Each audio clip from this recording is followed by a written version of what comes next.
Bismillahirrahmanirrahim. Assalamualaikum warahmatullahi wabarakatuh. Perkenalkan, nama saya Nidaul Barirah dari kelas PAI 4C.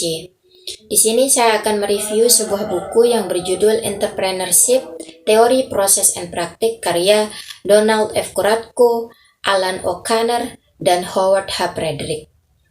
Yang mana mereview buku ini adalah sebagai pemenuhan tugas mata kuliah Kewirausahaan Pendidikan 1, dosen pengampu yaitu Bapak Syamsuddin Sirah.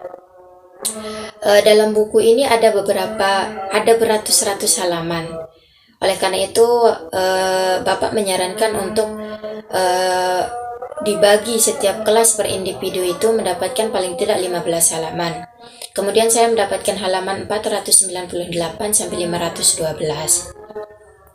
Baiklah, sebelum saya membahas apa isi dari halaman yang saya dapat di buku Entrepreneurship ini, mungkin saya akan sampaikan atau jelaskan sedikit apa itu yang dimaksud dengan entrepreneurship. Menurut Thomas W. Zimmerer, entrepreneurship itu adalah penerapan kreativitas dan keinovasian untuk memecahkan permasalahan dan bagaimana upaya untuk memanfaatkan peluang-peluang yang dihadapi orang setiap harinya. Kemudian dalam halaman yang saya dapat yaitu di bab 14 berjudul Sumber Modal untuk Usaha Kewirausahaan. Ada beberapa poin penting yang bisa saya simpulkan. Yang pertama, untuk dapat membedakan 5 bentuk modal kewirausahaan. Apa bentuk modal kewirausahaan? Atau apa bentuk modal wirausaha? Meskipun bab ini mencakup modal finansial, pertama-tama yang paling penting untuk dicatat bahwa ada bentuk lain dari modal kewirausahaan, modal alam dan sosial. Yang dimaksud dengan modal alam dan sosial ini adalah ekuivalen modern kita dengan modal infrastruktur industri klasik yang mendorong kewirausahaan abad ke-19 sampai abad ke-20. Pada dasarnya modal adalah sumber daya apapun buatan manusia atau alam yang digunakan untuk menciptakan barang atau jasa. Dalam buku ini disebut semua tadi itu faktor produksi atau hanya 5 modal ini adalah jenis modal berkelanjutan dari mana kita memperoleh barang dan jasa yang kita butuhkan untuk meningkatkan kualitas hidup kita. Yang kedua, untuk mempertimbangkan bagaimana menarik pembiayaan dari keluarga kita sendiri dan bagaimana bootstrap bisnis. Nah, bootstrap bisnis ini adalah jalur atau strategi pengembangan usaha di mana para pendiri atau pemilik usaha memilih untuk mengandalkan kekuatan internal. Bagaimana maksudnya? Jadi, pelaku usaha yang memilih untuk bootstrap ini adalah yang umumnya memulai bisnis baru dan modal seadanya dari atau simpanannya sendiri. Dan kemudian mengandalkan perputaran pendapatan dalam mengembangkan usaha. Kalau dalam konteks Indonesia, tadi saya searching di Google, bisa dibilang bootstrap ini adalah strategi memulai usaha dengan modal dengkul. Begitu kira-kira peribahasanya. Nah, pelaku usaha yang memulai dengan strategi bootstrap ini umumnya memulai usaha dengan modal kecil. Bahkan ada yang tidak melakukan atau bahkan ada yang tanpa modal uang sama sekali. Yang ketiga, untuk mengidentifikasi bagaimana investor informal berbeda dari bagian lain dari komunitas pendanaan. Nah, dalam buku ini penelitian sebelumnya menganggap investor informal itu sebagai pemodal perusahaan kecil, melihat investasi sebagai objek. Nah, dalam studi ini interpretasi lain dibuat dan investor informal itu sendiri dianggap sebagai pengusaha, yaitu mereka melihat investasi mereka sebagai subjek. Ini berarti bahwa hubungan antara investor dan pengusaha di perusahaan tempat mereka berinvestasi dapat dicirikan dengan menggunakan konsep pencipta bisnis dan pencipta bersama, yaitu investor informal mencari peluang bisnis di masa depan dan mereka ingin berpartisipasi dalam proses pembuatan. Kemudian poin keempat, untuk membedakan antara utang dan ekuitas. Ekuitas adalah mencerminkan kepemilikan, sedangkan utang itu adalah mencerminkan kewajiban.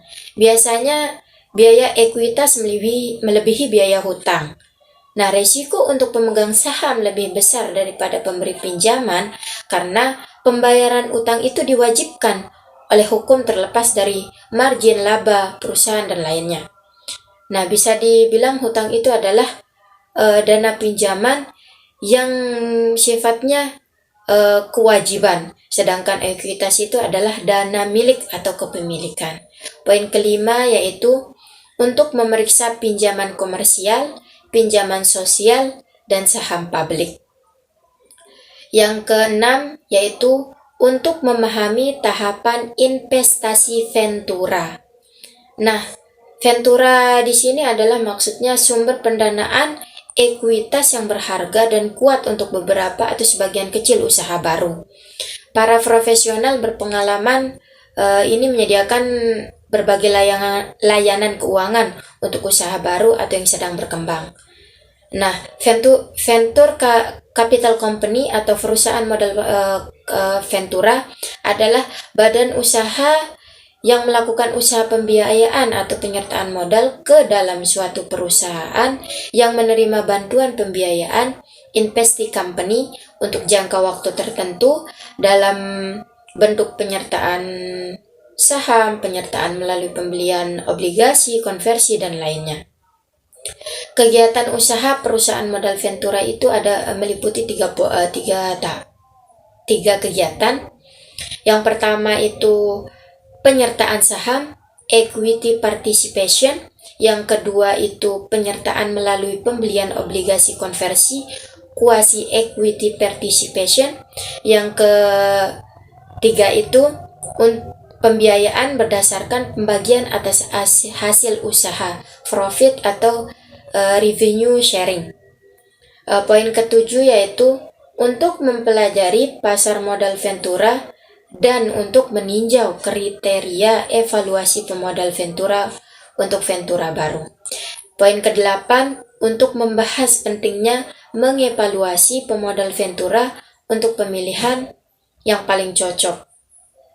Bagaimana para company Ventura ini di perusahaan Ventura ini memberikan pemilihan yang paling cocok, nyaman untuk pemodal Venturanya. Kemudian poin ke-9 untuk membahas penempatan swasta sebagai peluang untuk modal ekuitas. 10 untuk memeriksa pasar malaikat bisnis. Nah, poin yang ke-10 ini saya kurang paham maksudnya, ada kata malaikat bisnis. Tadi saya sudah sempat searching, cari di Google yang dimaksud dengan business angel itu apa atau malaikat bisnis itu apa. Tadi saya dapatnya itu istilah angel investor. Nah, angel investor ini seringkali terdengar di kalangan pegiat startup. Angel investor adalah individu dengan kekayaan yang melimpah yang memberikan dana kepada perusahaan kecil seperti startup contohnya. Nah, saya bisa kesimpulan jadinya yang dimaksud dengan business angel atau malaikat bisnis itu ialah suatu pasar bisnis yang memiliki kekayaan yang begitu melimpah. Nah, kekayaan ini diberikan nanti sebagai pendanaan untuk perusahaan-perusahaan kecil. Kurang lebih mungkin begitu pemahaman saya mengenai business angel ini. Poin ke-11 untuk menggambarkan bentuk-bentuk baru modal kewirausahaan di luar modal keuangan. 12 untuk mengenal keuangan Islam dan kredit mikro. 13 untuk memahami kriteria yang digunakan oleh investor. Yang ke-14 untuk menghargai kebutuhan untuk meningkatkan modal alam sebagai bagian dari usaha kewirausahaan. Mungkin itu beberapa poin penting, kira-kira ada 14 poin yang bisa saya simpulkan yang saya dapat dari mereview buku ini, dari halaman yang saya dapat dalam buku ini. Kurang lebihnya saya mohon maaf. Sekian, Assalamualaikum warahmatullahi wabarakatuh.